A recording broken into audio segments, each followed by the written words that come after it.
नमस्कार। आज हमारे पास कुछ काफी महत्वपूर्ण और कह सकते हैं दिलचस्प स्रोत हैं।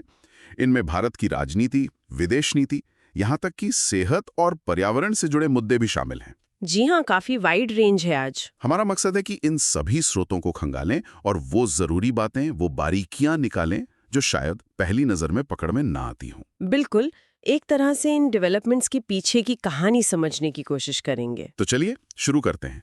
पहला मुद्दा सीधे भारतीय लोकतंत्र की चुनावी प्रक्रियाओं से जुड़ा है। गांधी बनाम चुनाव आयोग। मामला ये है कि विपक्ष के नेता राहुल गांधी ने चुनाव आयोग और खासकर मुख्य चुनाव आयुक्त यानी सीईसी पर कुछ गंभीर आरोप लगाए हैं। हाँ, आरोप ये हैं कि चुनाव आयोग उन लोगों को कथित तौर पर बचा रहा है जो टेक्नोलॉजी का मतलब धोखाधड़ी वाले तरीकों का इस्तेमाल करके विपक्षी वोटरों के नाम मतदाता सूची से हटाने की कोशिश कर रहे हैं। ये तो बहुत बड़ा आरोप है, किसी संवैधानिक संस्था पर। बिल्कुल। और गांधी का दावा है कि ये सब बड़े पैमाने पर एक सिस्टमैटिक तरीके से हो रहा है। उन्होंने ऑनलाइन फॉर्म 7 और खास आईपी एड्रेस से जुड़े मोबाइल फोन्स से चलने वाले ऑटोमेटेड सॉफ्टवेयर का जिक्र किया है। उन्होंने कुछ उदाहरण भी दिए हैं शायद। हाँ, दिए हैं। जैसे कर्नाटक के आलंद का जिक्र है, जहां कहा गया कि 6000 से ज्यादा नाम टारगेट किए गए। फिर कलबुर्गी, कर्नाटक का एक मामला है जहां एक ही महिला के नाम से 12 बार नाम हटाने के आवेदन मिले। और महाराष्ट्र के राजूरा में करीब 6500 वोटरों को धोखाधड़ी से जोड़ने का भी आरोप है। तो ये काफी स्पेसिफिक इल्जाम है। चुनाव आयोग और सरकार का क्या कहना है इस पर? देखिए, चुनाव आयोग ने तो इन आरोपों को सिरे से खारिज कर दिया है। कहा है कि ये गलत और बेबुनियाद है। और बीजेपी? बीजेपी का स्टैंड है कि गांधी को भारतीय लोकतंत्र में विश्वास ही नहीं है। लेकिन एक अहम बात यह भी है कि कर्नाटक के जो मुख्य निर्वाचन अधिकारी हैं, उन्होंने इससे जुड़ा डेटा सीआईडी जांच के लिए सौंप दिया है। अच्छा, तो मतलब जांच भी चल रही है। जी, तो अब एक तरफ आरोप है, दूसरी तरफ खंडन और बीच में एक सीआईडी जांच। यहाँ देखने वाली बात यह है कि लड़ाई सिर्फ जमीनी नहीं रही, अब वो डिजिटल फ्रॉड के आरोपों तक पहुंच गई है। आईपी एड्रेस, सॉफ्टवेयर, ये सब। अब दारोमदार सबूतों पर है। क्या गांधी के दावे साबित होते हैं या ईसी और बीजेपी का खंडन सही माना जाता है? कर्नाटक सीआईडी की जांच यहाँ काफी अहम हो जाएगी। और राजनीतिक तौर पर? राजनीतिक तौर पर जाहिर है दोनों पक्ष अपनी अपनी कहानी गढ़ रहे हैं। कांग्रेस खुद को सिस्टम का शिकार बता रही है और बीजेपी कह रही है कि विपक्ष संवैधानिक संस्थाओं का अपमान कर रहा है। ठीक है, ये तो हुई चुनावी राजनीति की बात। अब थोड़ा अंतर्राष्ट्रीय फलक पर चलते हैं। एक बड़ी खबर है सऊदी अरब और पाकिस्तान के बीच हुआ रक्षा समझौता। हाँ, ये एक महत्वपूर्ण डेवलपमेंट है। इसकी सबसे खास बात वो क्लॉज बताई जा रही है कि किसी एक देश पर हमला दोनों पर हमला माना जाएगा। भारत इसे कैसे देख रहा है? भारत का विदेश मंत्रालय यानी एमईए का आधिकारिक बयान तो ये है कि उन्हें ऐसे समझौते की जानकारी थी। वो कह रहे हैं कि भारत अपने राष्ट्रीय हितों की रक्षा करेगा और सभी क्षेत्रों में व्यापक राष्ट्रीय सुरक्षा सुनिश्चित करेगा। जानकारी थी, ये थोड़ा सधा हुआ बयान लगता है। हाँ, शायद ये दिखाने की कोशिश है कि भारत इससे अचंभित नहीं है कि ये अपेक्षित था। लेकिन जो एनालिस्ट हैं वो इसे काफी गंभीरता से ले रहे हैं। क्यों? क्या खास है इसमें? उनका मानना है कि ये समझौता असल में एक लंबे समय से चले आ रहे इंतजाम को, मतलब पाकिस्तान द्वारा सऊदी अरब को एक तरह का न्यूक्लियर अम्ब्रेला या परमाणु कवच देने की जो बात थी, उसे औपचारिक रूप देता है। अच्छा। इससे पश्चिम एशिया में एक नया पावर ब्लॉक बन सकता है और ये भारत के लिए एक नई और जटिल रणनीतिक चुनौती पेश कर सकता है। खासकर ओआईसी शिखर सम्मेलन के बाद पश्चिम एशिया के मौजूदा हालात में इसका समय भी महत्वपूर्ण है। ये दिलचस्प है क्योंकि भारत तो सऊदी अरब के साथ अपनी स्ट्रैटेजिक पार्टनरशिप लगातार बढ़ा रहा है। व्यापार, ऊर्जा, सैन्य अभ्यास। बिल्कुल। और दूसरी तरफ वही सऊदी अरब भारत के प्रमुख प्रतिद्वंदी पाकिस्तान के साथ ऐसा पक्का सैन्य गठबंधन कर रहा है। ये भारत के लिए दुविधा वाली स्थिति नहीं है? निश्चित रूप से। इसे ही स्ट्रेटेजिक डिलेमा या रणनीतिक दुविधा कहा जा रहा है। भारत ने सऊदी रिश्तों में काफी निवेश किया है और अब सऊदी अरब पाकिस्तान के साथ एक औपचारिक कलेक्टिव डिफेंस यानी सामूहिक रक्षा के वादे में बंध गया है। स्रोत में एक विश्लेषक की बात अहम है कि भारत के लिए असल डर सऊदी हमले का नहीं है। डर इस बात का है कि ये समझौता पाकिस्तान को और मजबूत महसूस कराएगा। कैसे? हो सकता है कि इस समझौते के तहत सुरक्षित महसूस करते हुए पाकिस्तान सीमा पार आतंकवाद जैसी सब कन्वेंशनल गतिविधियां बढ़ाने का जोखिम उठाए, ये सोचकर कि सऊदी अरब उसके साथ खड़ा है। तो ये समीकरण वाकई और पेचीदा हो गए हैं। चलिए अब एक ऐसे विषय पर आते हैं जो सीधे तौर पर आपदा प्रबंधन और जलवायु परिवर्तन के प्रभावों से जुड़ा है। उत्तराखंड के चमोली में मानसून का कहर। जी, ये बहुत दुखद खबर है।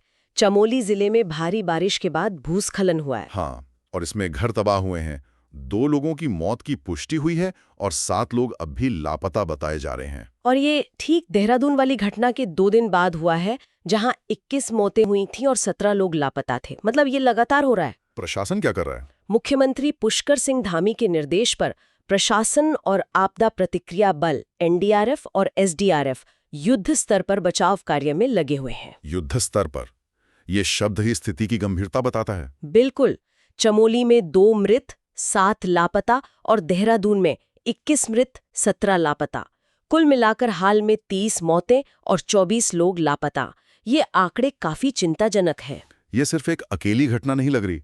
क्या ये किसी बड़े पैटर्न का हिस्सा है? स्रोत तो यही इशारा कर रहे हैं। देहरादून की घटना और अब चमोली, ये दिखाता है कि ये कोई आइसोलेटेड घटना नहीं है। ये शायद उस गंभीर पर्यावरणीय तनाव का संकेत है जिसका सामना हिमालय क्षेत्र कर रहा है।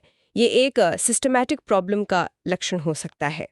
क्या इसमें जलवायु परिवर्तन का भी हाथ हो सकता है? सीधे तौर पर स्रोत नहीं कह रहे, लेकिन इस तरह की बार बार होने वाली हाई इंटेंसिटी वाली बारिश की घटनाएं, हाँ, वो जलवायु परिवर्तन का नतीजा हो सकती है।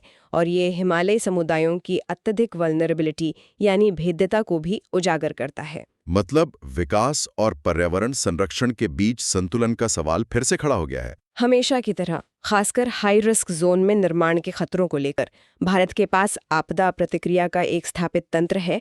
एनडीआरएफ, एसडीआरएफ तैनात होते हैं, लेकिन ये ज्यादातर प्रतिक्रियात्मक है। चुनौती है आपदा की भविष्यवाणी, पूर्व चेतावनी प्रणाली और जोखिम कम करने के उपायों को और मजबूत बनाने में। ठीक है, अब जरा भारत चीन संबंधों पर आते हैं। हाल ही में एक किताब के विमोचन पर कुछ अनुभवी राजनयिकों और विशेषज्ञों ने इस पर बात की है। मोदी शी पिघलाव पर विशेषज्ञों की सावधानी, ये हमारा अगला टॉपिक। जी, ये एससीओ शिखर सम्मेलन में मोदी और शी जिनपिंग की बैठक के संदर्भ में है। तो क्या माना जा रहा है? क्या ये बैठक रिश्तों में कोई बड़ा बदलाव लाई है? आम सहमति या कह लीजिए ज्यादातर विशेषज्ञों का मानना है कि ये बैठक जरूरी थी, खासकर 2020 के सीमा संघर्षों के बाद जो रिश्ते एकदम टूट से गए थे, उन्हें मरम्मत करने और स्थिर करने के लिए ये एक कदम था। मरम्मत और स्थिर, ये शब्द महत्वपूर्ण है। मतलब कोई बड़ी सफलता नहीं मान रहे हैं। बिल्कुल। विशेषज्ञ बहुत सतर्क हैं। उनका कहना है कि इस बैठक के महत्व को बढ़ा चढ़ाकर नहीं देखना चाहिए। जो बुनियादी मुद्दे हैं, जैसे सीमा पर पूरी तरह से डिसएंगेजमेंट न होना, गहरा रणनीतिक अविश्वास और सबसे बड़ा सवाल कि 2020 में चीन ने वो आक्रामकता दिखाई ही क्यों, वो सब अपनी जगह कायम है। कुछ खास विशेषज्ञों की क्या राय है? जैसे श्याम सरन का कहना है कि बैठक रिश्तों को स्थिर करती है, लेकिन सीमा पर अभी भी स्पष्टता की कमी है। अशोक कांथा मानते हैं कि मरम्मत की प्रक्रिया चल रही है, लेकिन यथार्थवादी रहना होगा और 2020 की चीनी आक्रमण का कारण अब भी किसी को ठीक से नहीं पता। ये बात की कारण नहीं पता, ये तो बहुत गंभीर है। हाँ, ये गहरे अविश्वास को दिखाता है। विजय गोखले चीन की आंतरिक राजनीति पर जोर देते हैं कि शी की सत्ता का केंद्रीकरण अर्थव्यवस्था को कैसे प्रभावित कर रहा है और दोनों देशों के सिस्टम का अंतर, निरंकुशता बनाम लोकतंत्र। मनोज जोशी इसे एक लंबी मरम्मत प्रक्रिया का एक कदम मानते हैं और तिब्बत के भौगोलिक और धार्मिक महत्व को रेखांकित करते हैं। तो कुल मिलाकर विशेषज्ञ से कोई ब्रेक थ्रू नहीं, बल्कि एक तरह का डैमेज कंट्रोल मान रहे हैं। ज्यादातर यही राय है। मरम्मत शब्द का इस्तेमाल ही बताता है कि रिश्ता टूटा हुआ माना जा रहा है। लक्ष्य शायद सीमा विवाद सुलझाना नहीं, बल्कि फिलहाल संबंधों को किसी तरह स्थिर और मैनेज करना है। रिश्तों की सेहत से अब शरीर की सेहत पर आते हैं।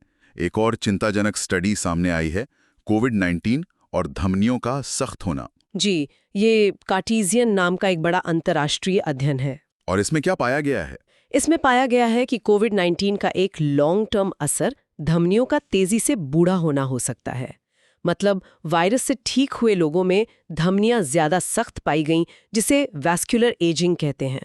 कितना तेज बूढ़ा होना? अध्ययन के मुताबिक ये समय से पहले का सख्त होना औसतन 5 से 10 साल की अतिरिक्त बायोलॉजिकल उम्र के बराबर है। 5 से 10 साल? अरे ये तो बहुत ही ज्यादा है। हाँ, और इससे भी ज्यादा चौंकाने वाली बात यह है कि महिलाओं में ये असर और भी ज्यादा स्पष्ट पाया गया।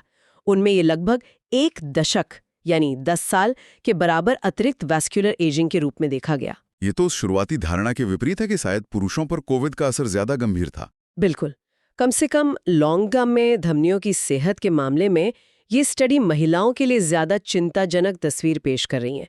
और ये एक साइलेंट यानी खामोश क्षति है। खामोश क्षति मतलब ये कि शायद लोगों को इसका पता तब तक न चले जब तक कोई बड़ी हृदय संबंधी समस्या ना हो जाए, जैसे दिल का दौरा, स्ट्रोक या यहाँ तक कि डिमेंशिया, क्योंकि धमनियों का सख्त होना इन सब बीमारियों का जोखिम बढ़ाता है। क्या टीकाकरण से कोई फर्क पड़ा? अध्ययन कहता है कि टीकाकरण ने इस प्रभाव को कुछ हद तक कम जरूर किया, लेकिन ये पूरी तरह खत्म नहीं हुआ।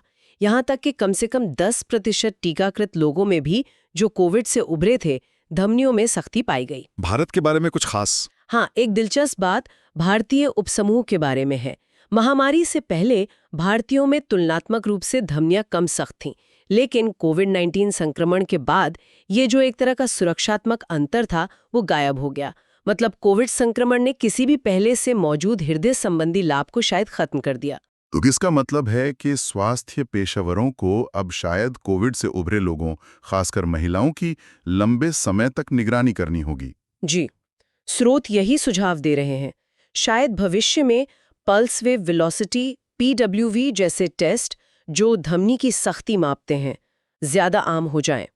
ये एक तरह की छिपी हुई स्वास्थ्य चुनौती है जिस पर ध्यान देने की जरूरत है।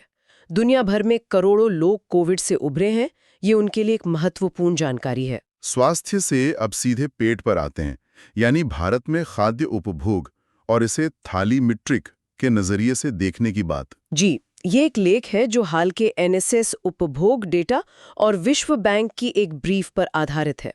इसका मुख्य तर्क क्या है? तर्क ये है कि अगर हम देखें कि कितने लोग दिन में 2 वक्त की बुनियादी थाली का खर्च उठा सकते हैं, तो उस हिसाब से गरीबी अभी भी काफी ज्यादा है, खासकर ग्रामीण भारत में। थाली के हिसाब से ये दिलचस्प पैमाना है। कितना ज्यादा? लेख कहता है कि पब्लिक डिस्ट्रीब्यूशन सिस्टम यानी PDS से मिलने वाले समर्थन के बाद भी ग्रामीण इलाकों में लगभग 40% लोग और शहरी इलाकों में करीब 10% लोग 2 वक्त की थाली अफोर्ड नहीं कर पाते। 40% ग्रामीण भारत में PDS के बाद भी, ये तो बहुत बड़ा आंकड़ा है। हाँ, और लेख का कहना है कि विश्व बैंक का जो 2.3% अत्यधिक गरीबी का अनुमान है, जो $2.15 प्रतिदिन पर आधारित है, वो शायद भोजन के स्तर पर कमी को पूरी तरह नहीं पकड़ पाता, क्योंकि PDS से अनाज तो मिल जाता है, लेकिन एक संतुलित थाली जिसमें दालें और प्रोटीन हो, वो अभी भी कई लोगों की पहुंच से बाहर है। तो लेख क्या सुझाव दे रहा है? सुझाव ये है कि PDS में सुधार किया जाए। अभी सब्सिडी ज्यादातर अनाज पर केंद्रित है। लेख का प्रस्ताव है कि इस सब्सिडी व्यवस्था को थोड़ा बदला जाए। जो लोग आर्थिक रूप से बेहतर हैं, उन्हें मिलने वाले अनाज के अधिकार को थोड़ा कम करके जो पैसा बचे उसे दालों जैसी प्रोटीन युक्त चीजों की सब्सिडी पर लगाया जाए। यानी अनाज से फोकस हटाकर दालों पर ज्यादा ध्यान दिया जाए। हाँ, ताकि ज्यादातर परिवार कम से कम 2 बुनियादी संतुलित थालियां रोज खा सकें। लेख का मानना है कि इससे पोषण सुरक्षा बेहतर होगी और ये शायद ज्यादा लागत प्रभावी भी हो सकता है। मौजूदा PDS में एक दिक्कत ये भी बताई गई है कि इसका फायदा उच्च आय वर्ग के लोगों को भी काफी मिलता है, जिससे इसका असर थोड़ा कम हो जाता है। लेकिन क्या ये करना आसान होगा, अनाज की सब्सिडी कम करना? ये निश्चित रूप से राजनीतिक और प्रशासनिक रूप से चुनौतीपूर्ण होगा, लेकिन लेख का तर्क है कि अगर लक्ष्य पोषण सुरक्षा को बेहतर बनाना है, खासकर दालों की कमी को दूर करना, तो इस दिशा में सोचना जरूरी है। HCES 2022 के डेटा का हवाला भी दिया गया है, जो दिखाता है कि ग्रामीण मासिक प्रति व्यक्ति उपभोग व्यय में अनाज का हिस्सा करीब 6.9% है, जबकि दालों का सिर्फ 1.73%। ये अंतर काफी बड़ा है। ये पोषण सुरक्षा के नजरिए से एक अहम बहस है। पोषण की बात चल रही है तो अगला मुद्दा भारत की SDG 3 प्रगति से जुड़ा है। SDG 3 यानी अच्छा स्वास्थ्य और कल्याण। जी, अच्छी खबर यह है कि भारत की ओवरऑल SDG सूचकांक रैंक में सुधार हुआ है। 2024 में 109 थी, 2025 में 99 हो गई है 167 देशों में। ये तो बढ़िया है, लेकिन लेख किस पर फोकस कर रहा है? लेख का फोकस SDG 3 के अंदर खासकर मातृ एवं शिशु स्वास्थ्य से जुड़े कुछ लक्ष्यों पर है, जहां भारत अभी भी 2030 के टारगेट से पीछे है। कौन कौन से लक्ष्य, कुछ आंकड़े हैं? हाँ, जैसे मातृ मृत्यु दर MMR, भारत में ये 97 प्रति 1 लाख जीवित जन्म है, जबकि लक्ष्य 70 का है, तो यहाँ 27 अंकों का गैप है। अच्छा, और 5 साल से कम उम्र के बच्चों की मृत्यु दर U5MR 32 प्रति 1000 जीवित जन्म है, लक्ष्य 25 का है, यहाँ 7 अंकों का गैप। जीवन प्रत्याशा करीब 70 साल है, लक्ष्य लगभग 73.6 साल का है। जेब से होने वाला स्वास्थ्य खर्च OOP कुल उपभोग का 13% है, जबकि लक्ष्य 7.83% के आसपास है। और टीकाकरण कवरेज 93.23% है, लक्ष्य 100% का है। तो कई अहम संकेतकों पर अभी भी फासला बाकी है। लेख क्या सुझाता है? लेख एक त्रिआयामी दृष्टिकोण की बात करता है। पहला, सार्वभौमिक स्वास्थ्य बीमा यूनिवर्सल हेल्थ इंश्योरेंस। दूसरा, उच्च गुणवत्ता वाले प्राथमिक स्वास्थ्य केंद्र PHCs और उनके बीच बेहतर तालमेल। और तीसरा, डिजिटल स्वास्थ्य और टेलीमेडिसिन का इस्तेमाल। और इसके अलावा इसके साथ ही व्यवहार परिवर्तन और स्वास्थ्य लाभों को बनाए रखने के लिए स्कूल आधारित स्वास्थ्य शिक्षा पर भी जोर दिया गया है। मतलब इलाज के साथ साथ बचाव और जागरूकता पर भी फोकस। ये गैप क्यों है? क्या कारण बताए गए हैं? कई कारण हैं। स्वास्थ्य सेवाओं तक पहुंच की कमी, इलाज का महंगा होना, वित्तीय बाधाएं, पोषण, स्वच्छता, शिक्षा जैसे गैर चिकित्सीय कारक, सेवाओं की गुणवत्ता में कमी और डेटा एवं समन्वय में अंतराल। अगर ये गैप भरे नहीं जाते तो क्या जोखिम है? जाहिर है 2030 तक SDG लक्ष्यों को छूने का जोखिम है। रोकथाम योग्य मातृ एवं शिशु मृत्यु जारी रह सकती है, स्वास्थ्य खर्च लोगों को गरीबी में धकेल सकता है और गैर संचारी रोगों NCDs और चोटों का बोझ बढ़ सकता है। तो क्या करने की जरूरत है संक्षेप में? लेख के अनुसार सबसे ज्यादा रिटर्न वाले हस्तक्षेप होंगे सबको वित्तीय सुरक्षा देना बीमा के जरिए, PHCs को मजबूत करना, डिजिटल हेल्थ को बढ़ावा देना और स्कूल स्वास्थ्य शिक्षा को अनिवार्य बनाना। इन सबको एक साथ लागू करने की जरूरत है। स्वास्थ्य से अब पर्यावरण और कृषि से जुड़ी एक पुरानी और गंभीर समस्या पर आते हैं, पराली जलाना। लेख कह रहा है कि इससे निपटने के लिए भारत को एक बहुआयामी रणनीति की जरूरत है। जी, ये समस्या हर साल अक्टूबर-नवंबर में खासकर दिल्ली NCR, पंजाब, हरियाणा और पश्चिमी UP में वायु प्रदूषण का एक बड़ा कारण बनती है। लेख का मुख्य तर्क क्या है? क्या मौजूदा तरीके काम नहीं कर रहे? लेख का तर्क है कि अब तक के उपाय या तो सरल हैं या अप्रभावी रहे हैं। वो सरकार के दृष्टिकोण की आलोचना करता है, खासकर वायु गुणवत्ता प्रबंधन आयोग CAQM की कथित अप्रभाविता की। CAQM क्यों अप्रभावी माना जा रहा है? लेख का कहना है कि CAQM शायद राजनीतिक प्रभाव से मुक्त नहीं है और जमीनी स्तर पर कड़े फैसले लागू करने में विफल रहा है, जैसे पुराने वाहनों पर प्रतिबंध पूरी तरह लागू न होना या पंजाब से पराली जलाने के आंकड़ों में पारदर्शिता की कमी। और समस्या सिर्फ किसानों की नहीं है। बिल्कुल नहीं। लेख साफ कहता है कि ये सिर्फ किसानों द्वारा फसल अवशेष जलाने का मामला नहीं है, ये पूरी कृषि अर्थव्यवस्था से जुड़ा है। कई किसान, खासकर जो कर्ज में डूबे हैं, उनके लिए पराली जलाना ही सबसे सस्ता और सबसे तेज विकल्प बन जाता है। धान की कटाई और गेहूं की बुआई के बीच समय भी बहुत कम होता है। राज्य सरकारें क्या कर रही हैं? लेख राज्य स्तरीय प्रवर्तन की विफलता की ओर भी इशारा करता है और ये भी कि किसानों को पराली न जलाने और वैकल्पिक तरीके अपनाने के लिए जो आर्थिक प्रोत्साहन मिलने चाहिए वो या तो अपर्याप्त है या ठीक से उन तक पहुंच नहीं रहे। धुरी, ये गाजर और छड़ी वाला तरीका काम नहीं कर रहा। लेख के अनुसार या तो ये ठीक से लागू नहीं हो रहा या ये किसानों की मूल आर्थिक समस्याओं का समाधान नहीं करता। सिर्फ सजा देने की बात करना, जैसे किसानों को जेल भेजना, अव्यवहारिक बताया गया है। तो फिर समाधान क्या है? लेख एक बैलेंस्ड, कोऑपरेटिव और प्रैक्टिकल अप्रोच की बात कर रहा है, जिसमें समस्या के मूल कारणों पर ध्यान दिया जाए, बेहतर और ज्यादा आकर्षक प्रोत्साहन दिए जाएं, कानूनों का प्रभावी ढंग से पालन करवाया जाए, पारदर्शिता बढ़ाई जाए और किसानों को समाधान का हिस्सा बनाया जाए, न कि सिर्फ समस्या का। ये बहुआयामी रणनीति ही शायद काम कर सकती है। चलिए अब पड़ोसी देश नेपाल की ओर रुख करते हैं। वहां की राजनीतिक उथल-पुथल पर एक लेख है, नेपाल में अंतरिम सरकार को नाजायज मांगों का विरोध करना चाहिए। जी, नेपाल में राजनीतिक अस्थिरता का दौर चल रहा है। हाल ही में चुनी हुई सरकार गिर गई और अब सुशीला कार्की के नेतृत्व में एक अंतरिम सरकार बनी है। ये सब क्यों हुआ? ये हिंसक विरोध प्रदर्शनों के बाद हुआ है, जिनमें 74 लोगों की मौत की खबर है। लेख में संसद भंग करने और प्रधानमंत्री की नियुक्ति जैसी घटनाओं को अलोकतांत्रिक बताया गया है। संविधान के अनुच्छेद 76 के उल्लंघन का हवाला दिया गया है। और लेख का फोकस किस पर है? लेख का मुख्य फोकस जीएनजे प्रदर्शनकारियों पर है। लेख मानता है कि उनकी शुरुआती शिकायतें शायद जायज थीं, लेकिन बाद में उनकी मांगें और तरीके समस्याग्रस्त हो गए। कैसे? लेख कहता है कि उनमें भ्रष्टाचार और आलोचना के प्रति असहिष्णुता दिखी। 23 सोशल मीडिया वेबसाइटों पर प्रतिबंध लगा दिया गया। संसद और सुप्रीम कोर्ट के दस्तावेजों को जलाने जैसी कार्यवाहियों को प्रतिगामी यानी पीछे ले जाने वाला बताया गया है। जीएनजी प्रदर्शनकारी, ये कौन है? ये युवा पीढ़ी के प्रदर्शनकारी हैं जो ऑनलाइन माध्यमों से भी सक्रिय है। लेख उनकी शुरुआती शिकायतों को मानता है, पर बाद की कार्रवाइयों जैसे हिंसा और संस्थानों पर हमले की आलोचना करता है। तो लेख का मुख्य संदेश क्या है अंतरिम सरकार के लिए? लेख कह रहा है कि नेपाल का जो संकटग्रस्त संक्रमण है, मतलब राजशाही से गणतंत्र बनने तक का मुश्किल सफर, वो इन नाजायज मांगों के कारण और खतरे में पड़ सकता है। इसलिए अंतरिम सरकार को इन गैर जवाबदेह समूहों के आगे झुकना नहीं चाहिए और 2006 के बाद बने लोकतांत्रिक संस्थानों जैसे संसद, सुप्रीम कोर्ट की रक्षा करनी चाहिए। नया नेपाल का जो सपना था, उसे बचाए रखने की जरूरत है। अब वापस भारत पर आते हैं और एक ऐसे मुद्दे पर जो भारत की कनेक्टिविटी और क्षेत्रीय रणनीति के लिए अहम है, चाबार बंदरगाह पर अमेरिकी कदम।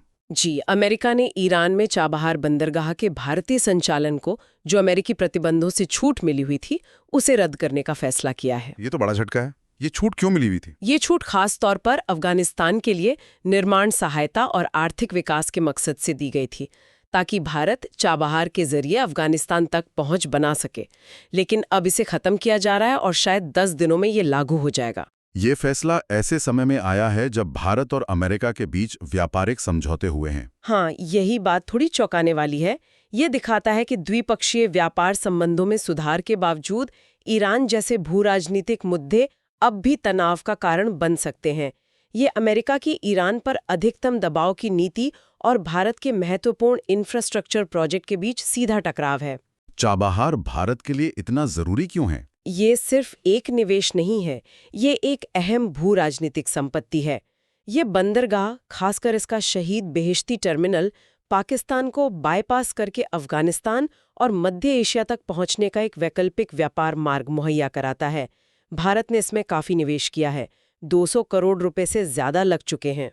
बंदरगाह पे ट्रैफिक भी बढ़ रहा था शायद। हाँ, 2023-24 में जहाज़ों की आवाजाही 43% और कंटेनर ट्रैफिक 34% बढ़ा था। तो ये फंक्शनल और ग्रोइंग पोर्ट है। तो अब भारत क्या करेगा? लेख क्या कहता है? लेख के अनुसार भारत को कई मोर्चों पर काम करना होगा। पहला, अमेरिका के साथ जोरदार राजनीतिक बातचीत करनी होगी, छूट को बहाल करने की कोशिश करनी होगी, खासकर अफगानिस्तान के मानवीय और आर्थिक महत्व का तर्क देकर। और दूसरा, ईरान और अन्य मध्य एशियाई देशों के साथ अपनी दीर्घकालिक प्रतिबद्धता को मजबूत करना होगा। और तीसरा, एक संतुलन साधना होगा अमेरिका के साथ बढ़ती साझेदारी और अपनी रणनीतिक स्वायत्तता के बीच। भारत को अपनी विदेश नीति में अपने मूल हितों को परिभाषित और संरक्षित करना होगा। ये अमेरिका द्वारा भारत को प्रभावित करने वाले चौथा द्वार बताया गया है। अमेरिका से जुड़ा एक और मामला है जो थोड़ा अलग है। फेंटानिल सामग्री की तस्करी के लिए भारतीय अधिकारियों के वीजा अमेरिका ने रद्द किए। जी, ये भी एक गंभीर मामला है। अमेरिका ने कई भारतीय व्यापार अधिकारियों के वीजा रद्द कर दिए हैं। कारण है उनके कथित संलिप्तता फेंटानिल प्रीकर्सर्स की तस्करी में। फेंटानिल एक बहुत ही खतरनाक सिंथेटिक ओपियोइड है और प्रीकर्सर्स वो रसायन होते हैं जिनसे इसे बनाया जाता है। किन कंपनियों या लोगों का नाम आया है? अमेरिकी दूतावास के हवाले से 2 भारतीय कंपनियों का नाम लिया गया है, रैक्स्यूटर केमिकल्स और ईथॉस केमिकल्स। एक वरिष्ठ अधिकारी भावेश लाठिया का भी नाम है, जिन पर न्यूयॉर्क में फेंटानिल प्रीकर्सर्स की तस्करी में भूमिका के आरोप हैं। अमेरिका इसे कितना गंभीर मान रहा है? अमेरिकी दूतावास का कहना है कि ये कार्रवाई आपराधिक षड्यंत्रों के खिलाफ एक कदम है और ये अमेरिकी ड्रग एनफोर्समेंट द्वारा व्यापार अधिकारियों और कॉर्पोरेट नेतृत्व को टारगेट करने की एक नई प्रवृत्ति है। वे फेंटानिल को अमेरिका के लिए सबसे खतरनाक दवा खतरा मानते हैं। इसका असर क्या होगा? जाहिर है, जिन अधिकारियों के वीज़ा रद्द हुए हैं उनके और उनके परिवारों के लिए ये गंभीर परिणाम लाएगा। वो अमेरिका नहीं जा पाएंगे। क्या इसमें भारत सरकार का भी कोई रोल है? अमेरिकी दूतावास ने माना है कि उन्हें भारत सरकार में अपने समकक्षों से समर्थन मिला है। ये दिखाता है कि नशीली दवाओं की तस्करी से निपटने के लिए दोनों देशों के बीच सहयोग चल रहा है। तो आगे क्या करने की जरूरत बताई गई है? लेख के अनुसार अंतर्राष्ट्रीय सहयोग को और मजबूत करने की जरूरत है। साथ ही प्रीकर्सर रसायनों के निर्माण, वितरण और निर्यात पर रेगुलेशन को सख्त करना होगा। शायद INCB, international narcotics control board के दिशा निर्देशों का कड़ाई से पालन करके कॉरपोरेट स्तर पर भी ज्यादा जवाबदेही और निगरानी की जरूरत है। चलिए अब आखिरी विषय पर आते हैं, जो भारत के प्राचीन इतिहास और आधुनिक महत्वाकांक्षाओं को जोड़ता है। लोथल पुनरुद्धार। समुद्री विरासत परिसर पूरा होने के करीब मोदी प्रगति का निरीक्षण करेंगे। जी, प्रधानमंत्री नरेंद्र मोदी 20 सितंबर को गुजरात के लोथल जा रहे हैं। वहां बन रहे राष्ट्रीय समुद्री विरासत परिसर NMHC के काम की समीक्षा करने। लोथल, ये तो सिंधु घाटी सभ्यता का स्थल है ना? बिल्कुल, अहमदाबाद जिले में है ये। करीब 5000 साल पहले सिंधु घाटी सभ्यता का एक प्रमुख व्यापार केंद्र और बंदरगाह था। यहाँ दुनिया के सबसे पुराने ज्ञात डॉकयार्ड में से एक मिला है। बहुत उन्नत शहर योजना थी, मन का बनाने का उद्योग था। और ये NMHC क्या है? ये उसी ऐतिहासिक स्थल पर बन रहा एक बहुत बड़ा प्रोजेक्ट है। इसका मकसद है भारत की 5000 साल पुरानी समुद्री विरासत को एक सी जगह पर प्रदर्शित करना। इसमें म्यूजियम होंगे, रिसर्च सेंटर होंगे, प्रदर्शनियां होंगी, टूरिज्म सुविधाएं होंगी। तो ये सिर्फ एक म्यूजियम से ज्यादा है? हाँ, अधिकारी इसे इतिहास, शिक्षा और अनुसंधान का संगम बता रहे हैं। इसे भारत की समुद्री शक्ति और समृद्धि के प्रतीक के रूप में पुनर्जीवित करने की कोशिश है। प्रधानमंत्री मोदी ने व्यक्तिगत रूप से भी विरासत और समुद्री पहलों जैसे सागरमाला को काफी बढ़ावा दिया है, तो उनका वहां जाना इसके महत्व को रेखांकित करता है। क्या इसका कोई व्यापक मतलब भी है? मतलब भू राजनीतिक या सांस्कृतिक? विश्लेषण तो यही कहता है। रणनीतिक रूप से देखें तो ये भारत की इंडो पैसिफिक कथा और वैश्विक समुद्री महत्वाकांक्षाओं से जुड़ता है। सांस्कृतिक रूप से ये चीन जैसे देशों के विरासत दावों जैसे सिल्क रोड के सामने भारत की अपनी प्राचीन समुद्री सभ्यता का दावा मजबूत करता है। अच्छा। और जाहिर है ये गुजरात में पर्यटन और रोजगार को बढ़ावा देगा। ये समुद्री पुरातत्व, इतिहास और व्यापार अध्ययन का एक बड़ा केंद्र भी बन सकता है। कुल मिलाकर ये भारत को एक प्राचीन और साथ ही एक आधुनिक समुद्री शक्ति के रूप में पेश करने की एक सॉफ्ट पावर डिप्लोमेसी का भी हिस्सा है। तो आज हमने देखा कि कैसे चुनावी राजनीति में पारदर्शिता के सवाल उठ रहे हैं, कैसे क्षेत्रीय सुरक्षा के समीकरण बदल रहे हैं। हाँ, और हमने ये भी देखा कि कैसे कोविड जैसी महामारी के असर लंबे समय तक हमारी सेहत पर रह सकते हैं। पर्यावरण से जुड़ी चुनौतियां जैसे पराली जलाना कितनी जटिल हैं और उनके लिए कैसे बहुआयामी समाधान चाहिए। बिल्कुल। और फिर खाद्य सुरक्षा की बहस, SDG लक्ष्यों को पाने की जद्दोजहद, पड़ोस में राजनीतिक अस्थिरता और अंतर्राष्ट्रीय मंच पर भारत के रणनीतिक हित। और आखिर में अपनी हजारों साल पुरानी विरासत को सहेजकर उसे भविष्य की आकांक्षाओं से जोड़ने की ये कोशिश जैसे लोथल में हो रही है। वाकई आज की चर्चा दिखाती है कि भारत कितने अलग अलग लेकिन आपस में जुड़े हुए मोर्चों पर एक साथ काम कर रहा है, चुनौतियां झेल रहा है और अवसर तलाश रहा है। यहाँ एक सवाल शायद सोचने लायक है, जो इन सभी स्रोतों से कहीं ना कहीं उभरता है। क्या? वो ये कि चाहे वो प्राचीन बंदरगाहों का पुनरुद्धार हो या आधुनिक डिजिटल धोखाधड़ी से निपटना, हिमालय की आपदाएं हो या वैश्विक स्वास्थ्य जोखिम, या फिर पड़ोसियों के साथ नाजुक रिश्ते, क्या इन सब विभिन्न क्षेत्रों में प्रभावी शासन, रणनीतिक दूरदर्शिता और जमीनी स्तर पर ठोस क्रियान्वयन ही वो असली कुंजी होगी जो नए भारत के निर्माण के दावों को हकीकत में बदल सकेगी। ये वाकई एक गहरा सवाल है सोचने के लिए। इस विस्तृत विश्लेषण में हमारे साथ जुड़ने के लिए आप सभी का